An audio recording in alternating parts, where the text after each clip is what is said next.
All right, well, good morning, everybody. Yes, it is close to Christmas, and I am very excited to see you all. This is our last study of 2021, and so you have really made it to year end. And so we're going to have a little Christmas break, and then we're going to be back together on January 12th. And so Bub has put that in writing in our emails. So if you do not get our emails, then make sure you check the website, stmichael.org/RBS, Rector's Bible Study, just to confirm. Do not show up here on the 5th because that will be sad. It's January 12th is when we're going to be back together. And you do not have a schedule of the spring because I just haven't finished it yet. And so my apologies. We will be finished. You will have at least a week's notice before January 12th as to how we will proceed. Next spring, it gets a bit wonky. The fall is pretty easy because we just kind of plow right on through Exodus. That's straightforward. The spring, we start jumping around because we have a little Exodus, a little Leviticus, a little Numbers, and I'm trying to make sure that the arc of the story that we do in the spring makes sense. And I probably just have to resign myself to where we're going to go through February and I'm going to decide something wasn't right about what I did and we're just going to make a change and that everyone will be just fine with that. But it's frustrating me because I want it to be right the first time. And so we're going to get it to you, no worries. But we're going to finish today with essentially setting up the Israelites in the wilderness so that they are kind of in good shape. And then we're going to shift. And when we get into 2022, starting in January, on January 12th, we're really going to move into the whole establishment of Judaism. They're going to get to Mount Sinai, they're going to receive the Ten Commandments, they're going to begin building their religious identity, not just their cultural identity. And that's going to be very important for us because we're setting ourselves up for next school year, so next fall, as we shift into the kingdom period, much of the way in which Saul, David, and Solomon create their own identity of who Israel should be or can be is rooted in this commandment, covenantal identity of Moses. And so we're really building a house. We've got layer one here with Moses, then we're going to get David and Solomon before we hit Jesus. And all of that should build on itself. And so today, we're finishing up really the actual exit of Egypt, really landing in the wilderness, safe from the Egyptians. And there's a shift into 2022 where the Israelites are beginning to own their identity that will ultimately become religious and not just cultural. And so, a reminder, I like questions and would love questions online as well. If you're watching on one of our media platforms, would love to see your questions. And as we go into the break, we do have a few weeks off, and if you want to go back and catch up on anything, podcasts are available. We've got now 4+ years of lessons backed up. I went to the podcast the other day to see what's there, and it's something like 150 lessons or something. So if you can just drown in some Bible study, you would love it. And so would love for you also to think about, as you see people over this Christmas holiday, see if somebody wants to come with you in the spring, because we are, I really want to say to you, let's get back together in person, but of course, it seems like the never-ending pandemic. It's like the song that never ends. And so hopefully we can still be here together and we can keep growing in our physical presence in 2022. And so bringing a friend is a great idea. Let's start with a prayer and we'll get rolling. The Lord be with you. Let us pray. God, we thank you for bringing us together today, here in this place and wherever we are. We ask that you open up our hearts and minds and make space for your Spirit to fill us up. As we move into this very busy time of year, help us to remain mindful of you, the gift of your Son, Jesus, the way in which we are called to be transformed and to become your love in the world. Be with all those we hold in our hearts and in our minds who need your healing touch today. Be with them, those who care for them. Lift them up with your presence and give them your peace. All this we ask in Jesus' name. Amen. All right, so our lesson today is really just 2 parts, nice and easy. We're going to start with chapter 16, go into chapter 17. Part 1 is going to be bread from heaven. Part 2, water from the rock. And so let's just jump right on in with bread from heaven, chapter 16, verse 1. The whole congregation of the Israelites set out from Elim, and Israel came to the wilderness of Sin, which is between Elim and Sinai, on the 15th day of the 2nd month after they had departed from the land of Egypt. The whole congregation of the Israelites complained against Moses and Aaron in the wilderness. The Israelites said to them, "If only we had died by the hand of the Lord in the land of Egypt, when we sat by the flesh pots and ate our fill of bread, for you have brought us out into this wilderness to kill this whole assembly with hunger." And we'll pause. I'm glad you laugh. It's ridiculous. Okay, so the people are complaining again. Geographically, just a note, they came out of Cairo, right, into what I have been calling incorporated Egypt. They kind of walked through and they got to that border town that was essentially at the Red Sea.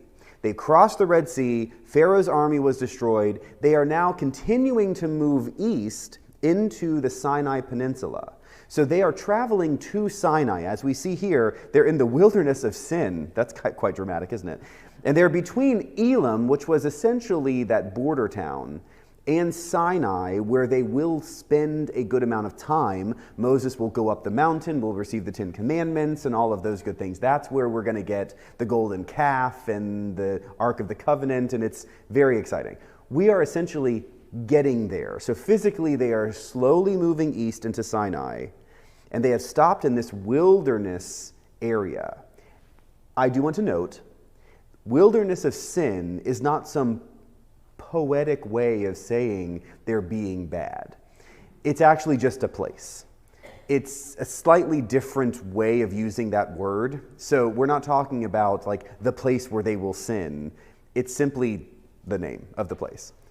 However, they are once again complaining against God. And so it is ridiculous in hindsight that they just seem to lose their faithfulness every few days. It's been a bit, but not a long time, since they have come to this place. So we're talking about, it's not been hours or days, it's been weeks, but it's only been weeks. So it's not a lot of time for them to have corporately forgotten that not only did God provide the plagues that got them out of Egypt, God guided them away from the Egyptians. God saved them through the sea from the Egyptian army. God also gave them water to drink when they were thirsty. I mean, many things have happened up to this point. Now they are hungry, and it does seem as if the storyteller wants to emphasize again their lack of faithfulness. God has said over and over again, "I've got you. You will get what you need." And yet when they come to any point of discomfort or inconvenience, they immediately start to rail against Moses and then, of course, against God. But God has a plan. So let's keep going. Jump to verse 11. The Lord spoke to Moses and said, "I have heard the complaining of the Israelites, and say to them, at twilight you shall eat meat, and in the morning you shall have your fill of bread. Then you shall know that I am the Lord your God."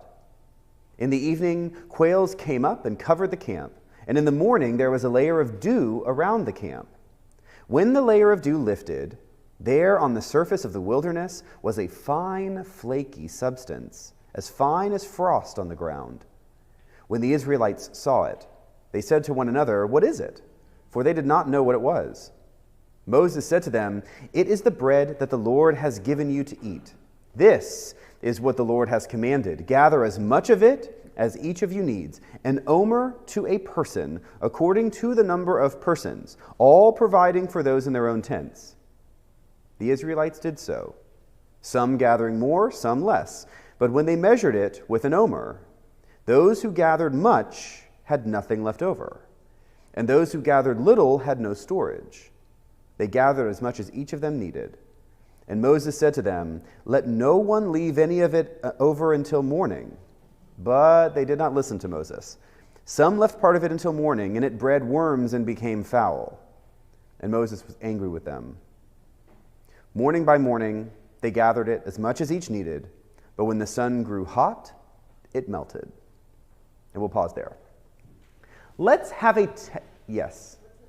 Oh, you beat me to it. Okay, I said, I literally have in my notes right here, let's get a technical things first. Okay, so story aside, we're going to have a little technical moment. What is an Omer? I had no idea.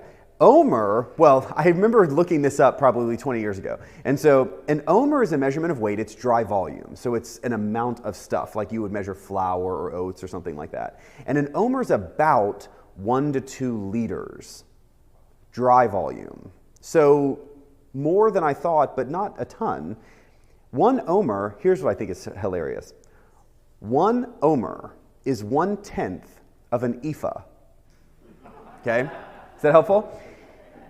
An ephah, you ready for this? An ephah is 2/3 of a bushel, which is apparently a certain amount. I had no idea. I thought a bushel was kind of like a bag or something like that. No, apparently a bushel is an actual amount of weight that people measure, and you can tell who's never been a farmer. And so essentially an Omer is a small amount of what would be a large kind of bushel. So it's 1/10 of 2/3 of a bushel. Essentially a liter or two. So that's, I get you, Betsy, 1 second.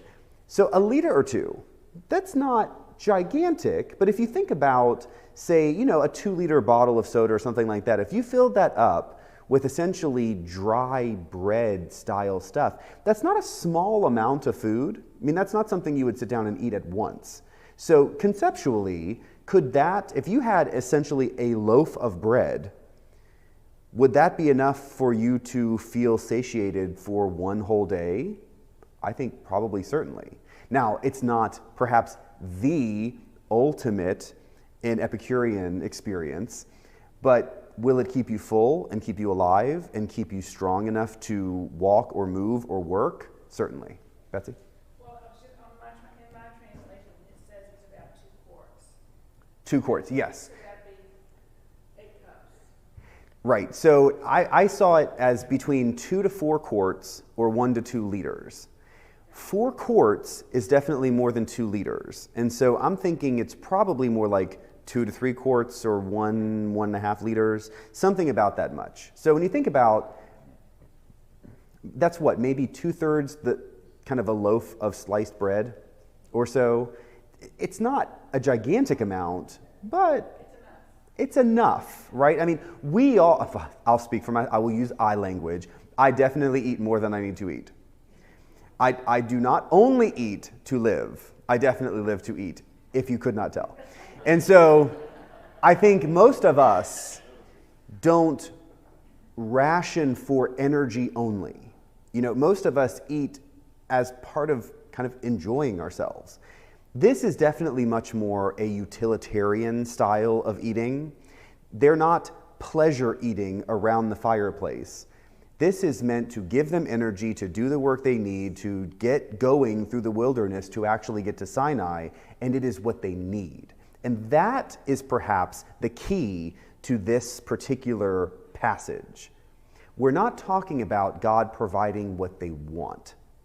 We're talking about God providing what they need. We don't necessarily like this kind of thing because we tend to like what we want. Most of us live in a sort of lifestyle where kind of if we want a thing, we kind of go get that thing. Most of us don't live with the insecurity or the lack of not being able to kind of do the small things we wish to do. God here in this moment is saying to the Israelites, you're going to get what you need. Do not worry about your needs. I will meet your needs. It may not be exactly what you want, when you want it, how you want it, but what you need, you will get. And what is very interesting about the way that this experience is detailed is that God provides what they need day to day.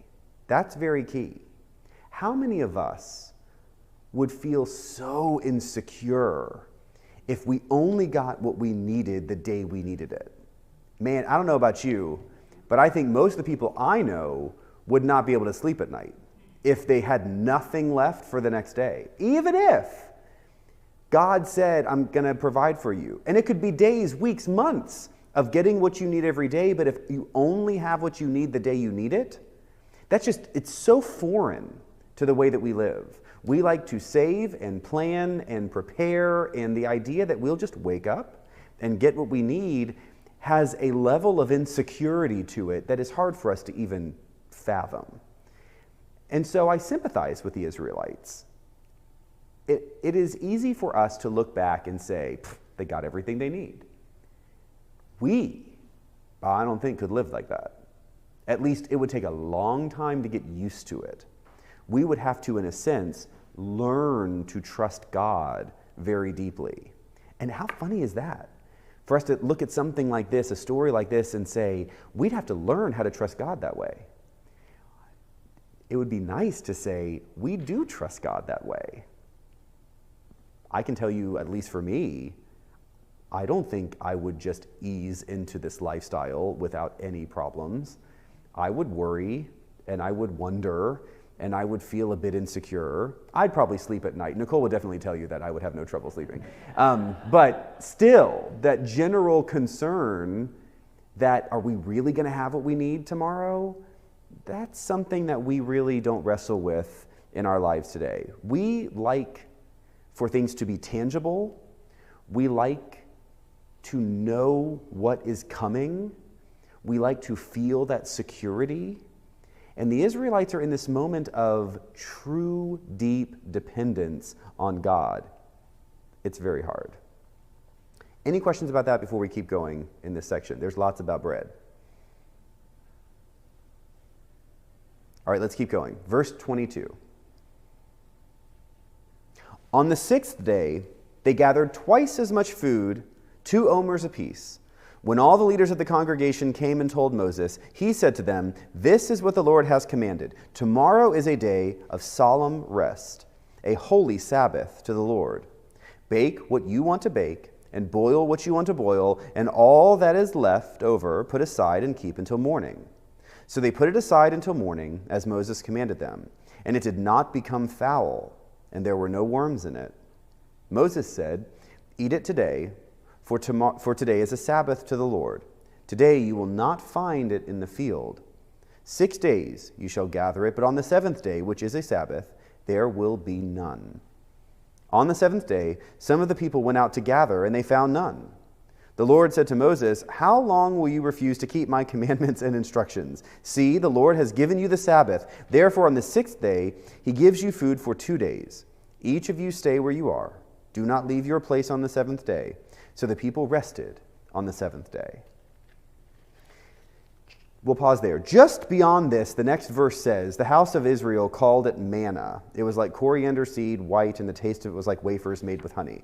I just wanted to have named manna. We hadn't actually gotten to its name. It's not that important, but this is manna from heaven. This is essentially the manna that we talk about, either poetically or tangibly, is this flaky white stuff. And I'll tell you what, when they describe it in verse 31 as wafers, like wafers made with honey, that sounds good to me. That's not bad. Here we have this idea of Sabbath. Sabbath is a crucial idea in the Old Testament. We hear God resting on the 7th day at creation. Now, as God is renewing the identity with humanity, there is this explicit 7th day of rest. God has given the people what they need, water and manna, and if they collect more than they need for that one day, it will spoil by the next day, except when they collect on the 6th day for the 7th. Isn't that interesting? There is a very, very intentional way of preparing for the Sabbath, and that's what I want to hit mostly here. We get the concept of Sabbath. Many of us don't do it, but we understand it. We know that the 7th day is supposed to be a day of rest, a day of reflection, a day spent with God. That's the whole idea of what happens on a Sunday. That is our Sabbath day. But God forbid any of us really ever take a rest. I mean, those of us who are, in a sense, hustling at work, raising children, would simply say there's not enough time. And so a Sabbath has gone away. Even when I started doing youth ministry almost 20 years ago, Sundays were still mostly kinda off limits. You would get the occasional soccer tournament on a Sunday afternoon, but even that was kind of rare. Well, fast forward less than 20 years, and there are practices and games and tournaments beginning at dawn on Sunday mornings everywhere for every sport all over the place.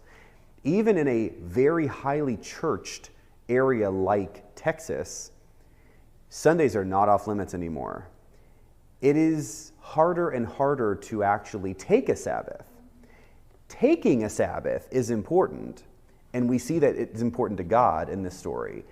But preparing for a Sabbath is actually even more difficult. I would venture a guess that many of us find at least moments of rest, even if we don't have one day a week of rest. But how many of us actually prepare to rest well?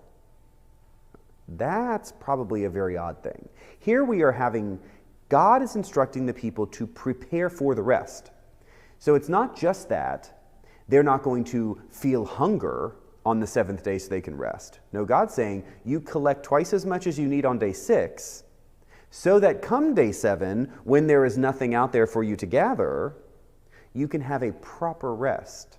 You do not work. Now, many of us know from Jewish friends or maybe from our own family background that the Sabbath or the Shabbat is a day for some, especially conservative Jews, that is critically important. I have 2 stories for you. So, have I told you all before that I used to, for a hot second, I sold kitchen appliances at Sears? Have I told you all that? I was good at selling kitchen appliances because I did not sell appliances, I sold a vision. Anyway, so I can remember learning about the appliances, and there were Sabbath settings on ovens. Do you know this? I had never heard of this, but on electric oven, you know what? I don't know if they had this on gas ovens, but on electric ovens, they had Sabbath settings, which essentially meant you could turn the oven on and it would stay on for 24 hours. Because there are these interesting Jewish tweaks to laws where if you can put food in the oven, but you can't prepare the food that you're putting in an oven, you can't turn the oven on. Okay, so if you prepare a casserole the day before the Sabbath, you can put the casserole in the oven if it's already hot, but you can't have mixed the casserole, nor can you turn the oven on. But you can take the thing you've already prepared into the oven that you've already turned on and make it hot. Whatever. So that's the kind of tweak of the Sabbath that has happened in modern day, but it's all based on this idea that you have to prepare for a day when you can actually rest. There is another thing too. When we first moved to Memphis, we rented a house for a year in the Wire. Any of you ever heard of this? Okay, so have I said this before? Has it been years? Okay, so in some conservative Jewish communities, the idea of not working has some functional problems with it. You can't travel, you can't drive a car, you can't do stuff like that, but you're supposed to worship, so you have to kind of get to worship, but you can't get to worship in certain ways, and it mostly has to be on foot. And if you're at the synagogue or the temple, there are certain working things you can do that you can't do if you're at home because it's kind of a sacred space. And so then people started to say things like, okay, so if you look around this space, we're in the chapel. Good.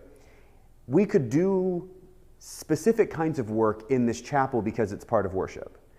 Could we do work in the sacristy, even though it's not the chapel, because it's also part of worship? The answer is probably yes, right? It's just right there, it's next door. Well, what if we wanted to do something in the kitchen that's down the hall and downstairs, but it was actually still connected? So as you can see, it got a little bigger and bigger and bigger. Could we do a little bit of the special work in the yard of the synagogue or the temple? Probably. Well, what if I just lived down the street? Could I do a little bit of stuff over there? Because, okay, so what actually happened over time is a physical wire was set around a particular geographic area that allowed for certain kinds of special sacred work to be done on the Sabbath day.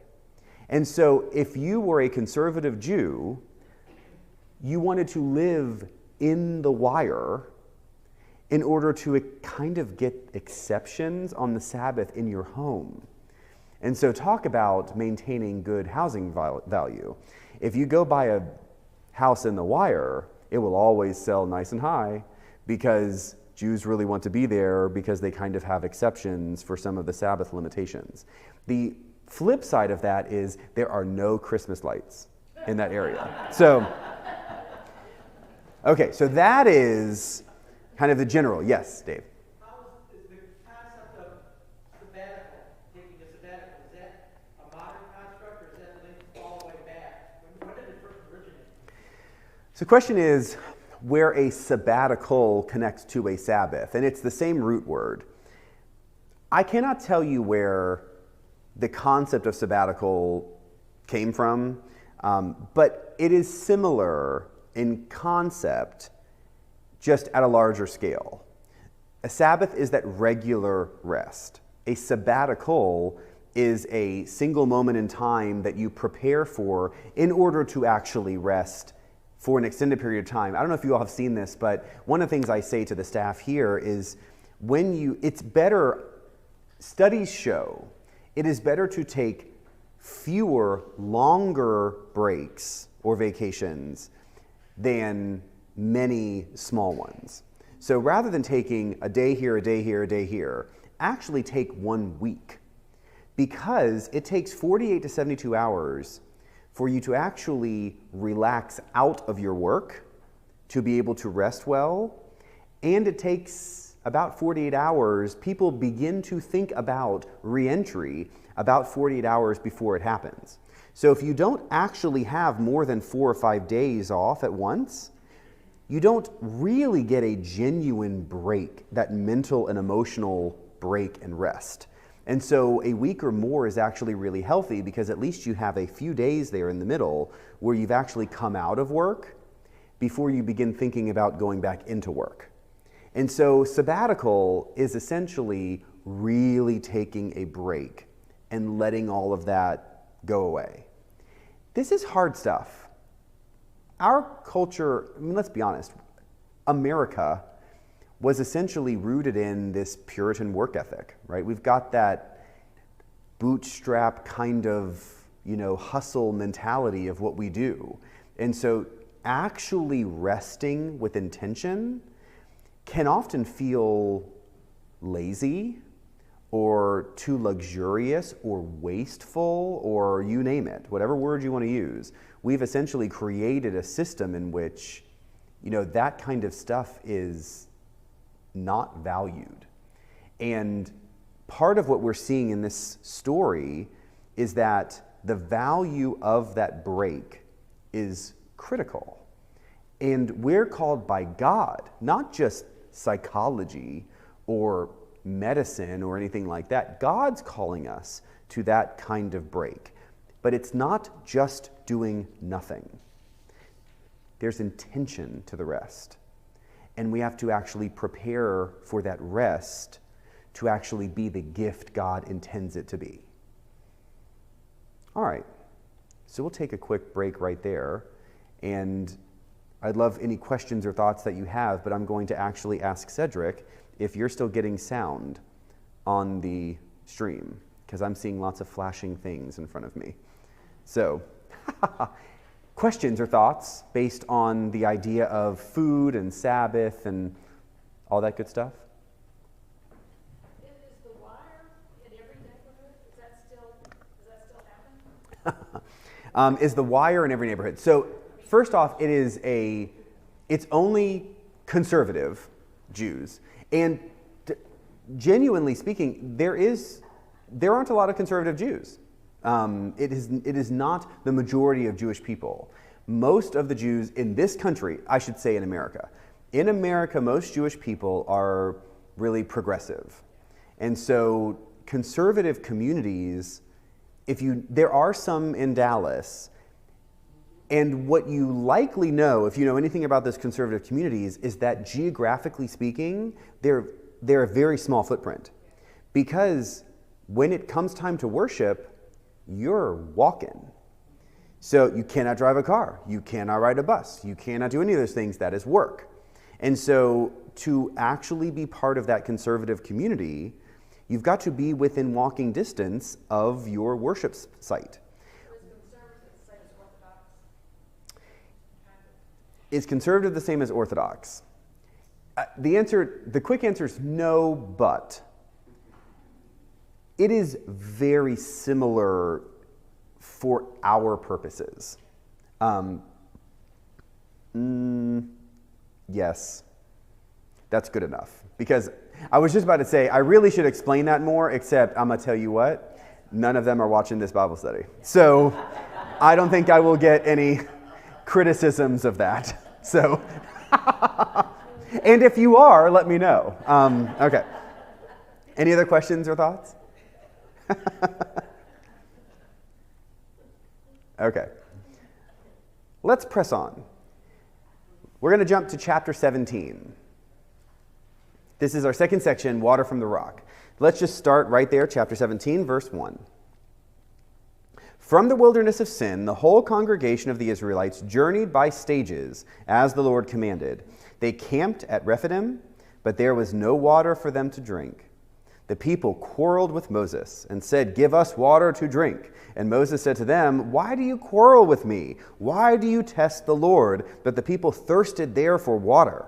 And the people complained against Moses and said, "Why did you bring us out of Egypt to kill us and our children and livestock with thirst?" So Moses cried out to the Lord, "What shall I do with this people? They are almost ready to stone me." And the Lord said to Moses, "Go on ahead of the people and take some of the elders of Israel with you. Take in your hand the staff which you struck the Nile and go. I will be standing there in front of you at the rock of Horeb. Strike the rock, and water will come out of it, so that the people may drink." Moses did so in the sight of the elders of Israel. He called the place Massah and Meribah, because the Israelites quarreled and tested the Lord, saying, "Is the Lord among us or not?" And we'll pause there. Here we go again. The people are thirsty, and they are mad, and they are complaining, and they are railing against Moses. And Moses says, "What am I going to do with these people?" I love that. What is this? Moses says, "What shall I do with this people?" That's great. How many times have we been in groups of people and somebody is doing the same thing again, and we say, "What are we going to do with these people?" I feel like every parent has felt that way about their child at some point or another. Yes. The Israelites are complaining because they don't have what they want. And in a sense, they're letting their fear get the best of them. In this section, I want us to kind of turn the crystal, because it's redundant, it's the same kind of issue again. And so rather than just repeat ourselves, turn that crystal a bit. And this time I want to consider the aspect of fear that seems to be controlling the Israelites. They are out in the wilderness. We've discussed before, this is very much like desert. Think New Mexico or Arizona kind of wilderness. Water is very hard to come by, and even if they come by some water, it's probably not enough. And so they're thirsty. Being hungry is a particular kind of desperation. Being thirsty is different. We can go weeks and weeks and weeks without food. We cannot go long without something to drink. And so the idea of being hungry is annoying and frustrating, and it makes you cranky. Being thirsty is actually dangerous and can be fatal. The fear of dying is a real fear for the Israelites. And so here, when they complain again against Moses, that fear is truly one that is controlling them. They can't think straight. They can't think back to what has God done for us. When we needed, God provided. That's kind of rationality goes out the window when you're actually fearing for your life. Fear is a constant human condition. We know this. In Scripture, every time an angel appears to a human, first thing they say, do not be afraid. Fear is natural and normal, and it's controlling and consuming, and is likely the number one reason why people are unable to stay connected to God. We in our lives are surrounded by things that should scare us. Part of wrestling with our faith is actually rooting ourselves very deeply in the confidence that fear is not going to win, that we are not at risk, that God is not potentially going to vanish from our presence. You likely know that as a priest, we are with people who are experiencing death or end of life every day. Every day, somebody is nearing the end of their life, has died, has been told they will die. That's every day for us. I can sense immediately whether a person or a family is well formed around death or not. Put another way, I can tell immediately if someone has actually wrestled with and come to a place of confidence around God's presence with them versus allowing the fear of the unknown to control them. And it's almost unfair to even put it that way. But some families, I walk into their situation and they are totally solid. They're sad, but they're solid. And then others completely melt and lose all sense of rationality because was death not part of this? I mean, I regularly think to myself, were we thinking maybe this person wouldn't die? I mean, I don't mean to make it a joke, but it is often, more often than not, actually, that I walk into situations with families who genuinely almost seem to think that maybe they were going to escape death. And now death is here. And I think, yeah, that's all of us. And I know I talk to my own children about dying and that they will die and that everyone I mean, not to be morbid, but actually to try and push that aside. It's a part of our life. We say in our burial service, death is not the end, it's just the next step in our life. If we actually believe the stuff that we say we believe, then we know there's more. We may not know what that is, how it looks, how it will be, but we've been given this promise by God that this life is not all there is. And I have the hopefulness that it gets better from here. And so of course you're sad because you were losing someone you love. Either way, if you're the loved one of a person dying, you're losing a person that you love. If you are the person dying, you are losing all these people that you love, but that's not the end. And it does get better. And so fear and sadness do not go hand in hand all the time. They can actually be different. And in a sense, what we're seeing with the Israelites here is that the fear of the world is controlling their actions with both each other and with God.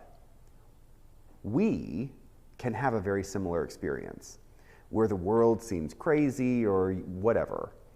And then we say, where is God? How did God let that happen? Why would God have done this? It's not quite the best question. In a crisis, that's not the time to correct theology or faithfulness. So when I walk into a crisis situation where a person may be dying, I don't say to the people, you know what? You should ask a better question. That's not the time. This is actually the time when we're in a moment where we're not in crisis to try and genuinely wrestle with the concept of where is God?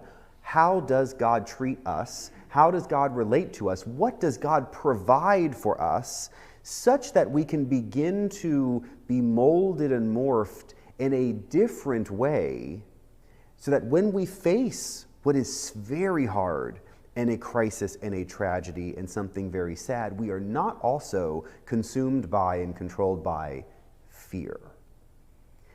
Once we hit that moment, just you almost have to kind of go with whatever you are. Do you know, I have this experience, I'm sure you all have had this too, especially people who suffer from dementia or Alzheimer's. They kind of become more of whoever they were. And so if they were a very happy person, they become a really happy person. And everything is great and everything is joyful. And if they were a mean person, they become really mean. And if they were a negative person and a complaining person, it's complaining all the time. I mean, they just sort of become more of whoever they were. And any sort of polite, well-socialized boundaries that they put around themselves sort of fall away.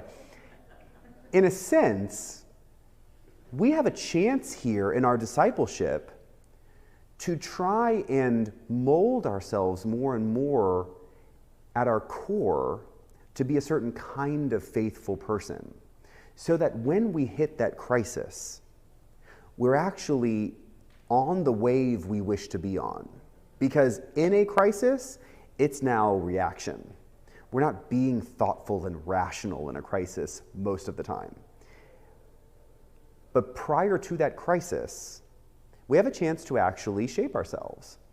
And the Israelites, in a sense, have these opportunities. And part of the story here, which is a little, I don't want to say it's hyperbolic, but the storyteller is obviously trying to make a point. And so whether this actually happened quite this way or not, the storyteller is meant to hit us again and again and again with the problem that Israel is going through. And I believe the storyteller's goal here is not to make fun of them or to do anything like that, but to actually encourage us to essentially not find ourselves stuck in the same rut, repeating the same problems. You know, what is the definition of frustration? It's approaching something with the same answer and finding the same problem. I mean, it's so frustrating to do the same thing over and over again, expecting a different outcome. And I think the storyteller here is trying to nudge us in a very positive sense to not repeat the same problems like Israel was repeating. Okay. Questions or thoughts?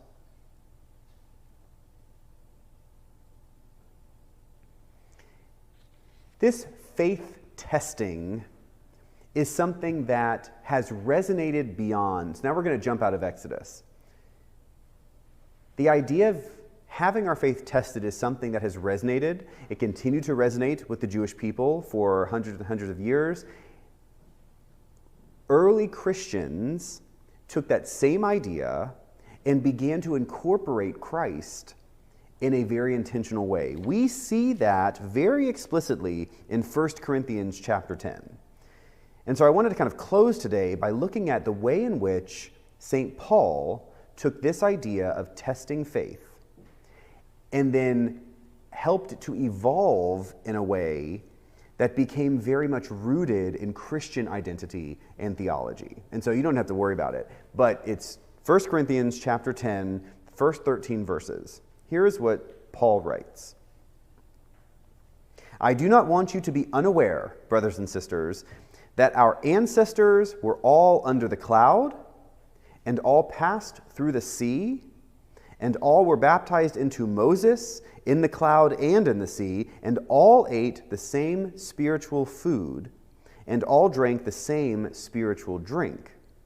For they drank from the spiritual rock that followed them, and the rock was Christ. Nevertheless, God was not pleased with most of them, and they were struck down in the wilderness. Now these things occurred as examples for us, so that we might not desire evil as they did. Do not become idolaters, as some of them did. As is written, the people sat down to eat and drink, and they rose up to play. We must not indulge in sexual immorality, as some of them did, and 23,000 fell in a single day. We must not put Christ to the test, as some of them did, and were destroyed by serpents. And do not complain, as some of them did, and were destroyed by the destroyer. These things happened to them to serve as an example, and they were written down to instruct us, on whom the ends of the ages have come. So if you think you are standing, watch out that you do not fall. No testing has overtaken you that is not common to everyone. God is faithful, and he will not let you be tested beyond your strength. But with the testing, he will also provide the way out, so that you may be able to endure it. Paul writes here in chapter 10, explicitly rooted in the story that we are unpacking in Exodus. For the writers of Exodus, this was not meant to be exposing the ridiculousness of Israel repeating the same problem over again, but to actually expose our humanity, that we are tempted to repeat the same problem over and over again. And that in that repetition, find that we are no closer to God than we were in the past. Paul is pointing to the faithfulness of God to actually help us move down the path. God is faithful, and he will not let you be tested beyond your strength, but with the testing, he will also provide the way out so that you may be able to endure it. Interestingly here, what I want to say Paul is not saying is what doesn't kill you makes you stronger. That is not it. And Paul is not saying, God will not give you more than you can handle. Listen to what Paul says. He will not let you be tested beyond your strength, because with the testing, he will also provide the way out so that you may be able to endure it. What Paul's really getting at here is the way out. Our saving, our salvation comes from God. We don't save ourselves. God saves us. We will never experience anything in this world, in this life, that is not something we can overcome and survive and endure with God's help. For us, the real trick of faith is actually finding the humility within us to understand that it is not us that solves these problems. We alone do not endure. We alone do not survive. God walks with us into that mess and into that tragedy and into that crisis. And it is God who brings us out. That's really the promise of Christ, is this promise of saving us from whatever this world can throw at us. Nothing that we experience in this world will overcome the strength and the faithfulness of God. That's why in the resurrection, death itself was defeated. That's the power of Christ, is that the scariest thing in this world, death itself, is now defeated by God. If we weren't certain before, through Christ we are now very certain that God is with us all the way through, and God will bring us always, always out the other side. That's really all I had for you today. Any questions or thoughts about that? All right, then. I wish you all a very Merry Christmas, and I hope you will come and join us for all of our good stuff, including Epiphany, which comes in January. And know we are out for a few weeks. January 12th, we are back together. I look forward to seeing you then. Merry Christmas.